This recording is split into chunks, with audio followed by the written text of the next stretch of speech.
Parunāt par tādu tēmu – pagātnes rēgi.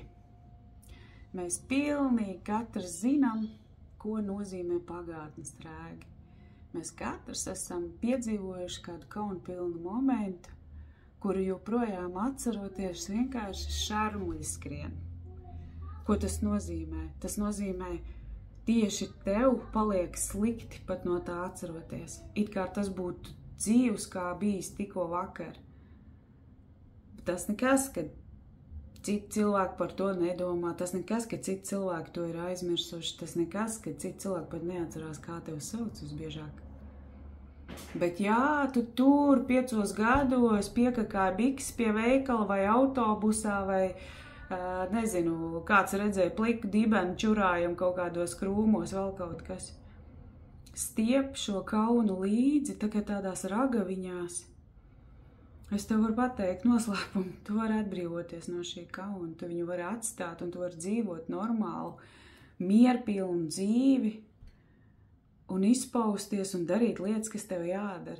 Jo šis kauns, starp citu, ir kā tāds stampoks vienkārši tev uz pieres, kas tev neļauj izlīst ārā no tavas salas. Uz saucamās, ja? Tu labāk dzīvosi mierīgu, neuzkrītošu dzīvi, tā, lai neviens tevi neredz, nepamana klusiņām. Nedod Dievs atcerēsies. Nedod Dievs atcerēsies to notikumu tur toreiz, bērndārzā, skolā, jaunībā, disenē. Tu vari no tā atbrīvoties un tikt vaļā, un es tev varu palīdzēt. Tikai 8 terapijās tu vari atbrīvoties no ļoti daudzām nevajadzīgām emocijām, kuras tev velkās tādas tā kā mazas ragaviņas piešūtas līdzi, un tu nevari neko izdarīt, jo viņas tur visu laiku ir. Jo pats, diemžēl, cilvēks no tā atbrīvoties nevar. Ir nepieciešama terapeita vadība un palīdzēšana tajā visā. Nāc pie manis un sāc dzīvot savu dzīvi. Nedomājot par to, ko citi domā, ko padomās, vai viņi atceras, vai viņi neatceras. Tev tas vairs nebūs interesanti. Tu dzīvos vienkārši savu dzīvi.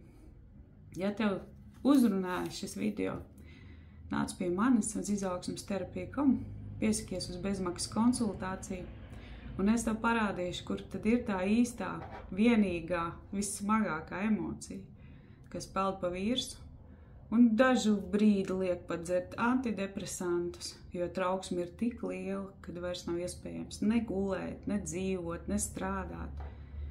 To visu var labot. Nāc un piesakies uz konsultāciju. Es tev parādīšu.